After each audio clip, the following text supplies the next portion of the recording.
Hello friends, welcome back to English with Januji. നമ്മൾ present perfect tense പഠിച്ചു. ഇനിയുള്ള ടെൻസുകളൊക്കെ ഇങ്ങനെ പതുക്കെ വളരെ സ്പീഡിൽ പറഞ്ഞു പോകാവുന്നേ ഉള്ളൂ. ചിലപ്പോൾ നമ്മുടെ ജീവിതത്തിൽ നമ്മൾ പറയാറുണ്ട്, ഞാൻ ഉണരുന്നതിന് മുമ്പ് എൻ്റെ അമ്മ ഉണർന്നിട്ടുണ്ടായിരുന്നു, എൻ്റെ വിവാഹം കഴിയുന്നതിന് മുമ്പ് എൻ്റെ അനിയത്തിയുടെ വിവാഹം കഴിഞ്ഞിട്ടുണ്ടായിരുന്നു. അപ്പോൾ രണ്ട് സംഭവങ്ങളും കഴിഞ്ഞു.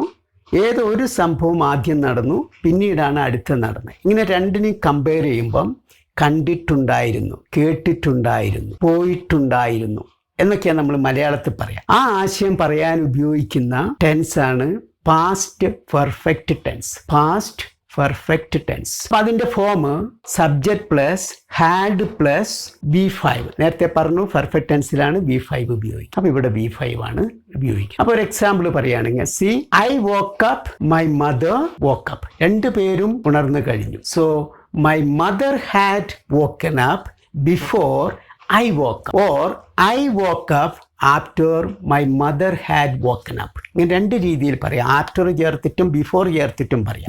ഞാൻ ഉണരുന്നതിന് മുമ്പ് അമ്മ ഉണർന്നിരുന്നു, അമ്മ ഉണർന്നതിന് ശേഷമാണ് ഞാൻ ഉണർന്നത്. ഒന്നുകൂടി ശ്രദ്ധിച്ചാൽ അറിയാം.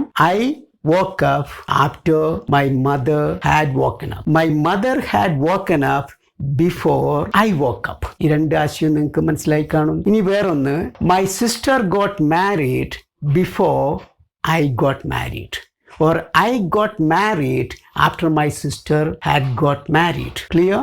അപ്പോൾ ഇവിടെയൊക്കെ നമുക്ക് ഈ ടെൻസാണ് ഉപയോഗിക്കാൻ പറ്റും. See the thief had escaped before the police came. Police വരുന്നതിന് മുമ്പ് കള്ളൻ രക്ഷപ്പെട്ടിട്ടുണ്ടായിരുന്നു. Did the police recover the stolen articles?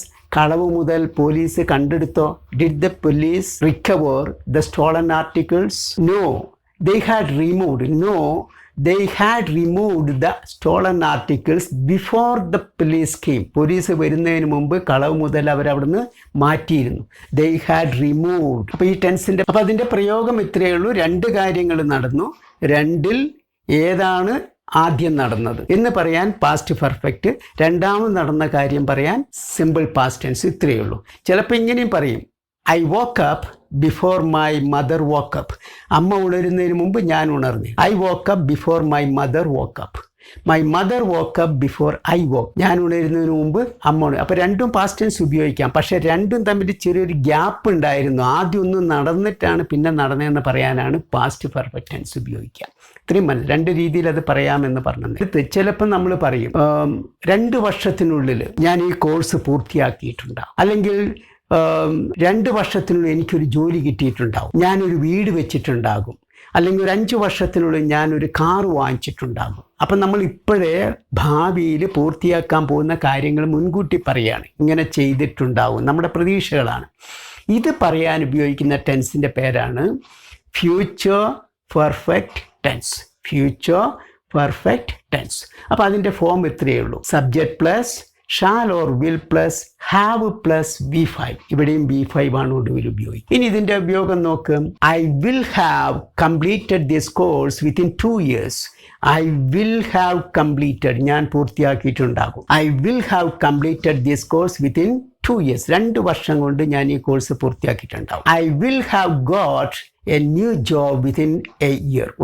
ഒറ്റ വർഷത്തിനുള്ളിൽ എനിക്കൊരു പുതിയ ജോലി കിട്ടിയിട്ടുണ്ടാകും. I will have reach there before 5 o'clock. 5 മണിക്ക് മുമ്പ് ഞാൻ അവിടെ എത്തിയിട്ടുണ്ടാകും. അപ്പം ചെയ്തിട്ടുണ്ടാകും, സംഭവിച്ചിട്ടുണ്ടാകും എന്നൊക്കെ പറയാനാണ് ഈ ടെൻസ് ഉപയോഗിക്കുന്നത്. ഇതിന് ഒരു പ്രയോഗം കൂടിയുണ്ട്, സ്പെക്യുലേഷൻ. നേരത്തെ സ്പെക്യുലേഷൻ്റെ അർത്ഥം ചോദിച്ചു, ഞാനത് വിശദമാക്കിയാണ്. സ്പെക്യുലേഷൻ മീൻസ് ഗസ്സിങ്, ഊഹം അല്ലെങ്കിൽ അനുമാനം. നമ്മൾ അനുമാനിക്കുകയാണ്. ഏകദേശം സാഹചര്യങ്ങൾ വെച്ച് നമ്മുടെ യുക്തി ഉപയോഗിച്ച് നമ്മൾ അനുമാനിക്കും. അപ്പം നോക്ക്, don't go there now, they will have slept. അപ്പം അങ്ങോട്ട് പോകണ്ട കേട്ടോ, അവർ ഉറങ്ങിയിട്ടുണ്ടാകും. ഈ അനുമാനം നമ്മൾ നേരത്തെ ഫ്യൂച്ചർ കണ്ടിന്യൂസിൽ ഉപയോഗിച്ചതാണ്. ഇവിടെയും അനുമാനമുണ്ട്. അവിടെ എന്താണ്? സംഭവിച്ചിട്ടുണ്ടാകും എന്ന് പറയാനാണ്. they will have slept. കാരണം ഇപ്പോൾ 10 മണിയൊക്കെ കഴിഞ്ഞ് ഇനിയിപ്പോൾ അങ്ങോട്ട് പോകണ്ട, അവർ ഉറങ്ങിയിട്ടുണ്ടാകും. see, they will have reached there. അവരവിടെ എത്തിയിട്ടുണ്ടാകും. കാരണം ഇവിടുന്ന് പുറപ്പെട്ട് അവിടെ എത്താൻ വേണ്ടി നമുക്ക് ഏകദേശം സമയം അറിയാം, 1 മണിക്കൂർ, ഇപ്പോൾ 1 മണിക്കൂറൊക്കെ കഴിഞ്ഞു. ഇപ്പോൾ അവരവിടെ എത്തിയിട്ടുണ്ടാകും. നമ്മൾ അനുമാനിക്കുകയാണ്, എത്തിയോ ഇല്ലയൊന്നും നമുക്കറിയില്ല, പക്ഷേ നമ്മൾ ഊഹിച്ചു പറയുകയാണ്, അനുമാനിക്കുകയാണ്. they will have reached there. will they have reached there? അവരവിടെ എത്തിയിട്ടുണ്ടാകുമോ? will they have reached there? അവരവിടെ എത്തിയിട്ടുണ്ട്? no, they won't have reached there.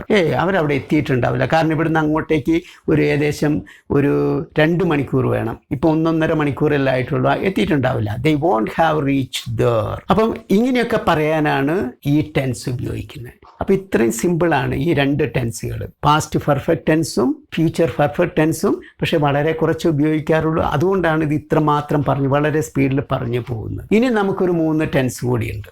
അതും ഇതുപോലെ ഒരു 5 മിനിറ്റ് കൊണ്ട് പറഞ്ഞത് എല്ലാം കൂടി 5 മിനിറ്റ് മതി. അടുത്ത 3 ടെൻസ് അതൊന്ന് മനസ്സിലാക്കി വെക്കാൻ, ആവശ്യമുണ്ടെങ്കിൽ ഉപയോഗിക്കാം. പക്ഷേ ഞാൻ ഇപ്പോൾ പറഞ്ഞത് വീണ്ടും റിപ്പീറ്റ് ചെയ്യേണ്ട ഏറ്റവും ഇമ്പോർട്ടൻ്റ് ആയിട്ടുള്ളത് ആദ്യം പറഞ്ഞ 6 ടെൻസുകൾ തന്നെയാണ്. പിന്നെ നമ്മൾ പ്രസൻറ്റ് പെർഫെക്റ്റ് ടെൻസ് പഠിച്ചു. അത് മനോഹരമായ ബ്യൂട്ടിഫുൾ ടെൻസ് ആയതുകൊണ്ട് അതുകൂടി ആ ടെൻസിൻ്റെ പ്രയോഗം കൂടി മനസ്സിലായി. Okay friends, let's wind up here. Thank you very much for watching this video.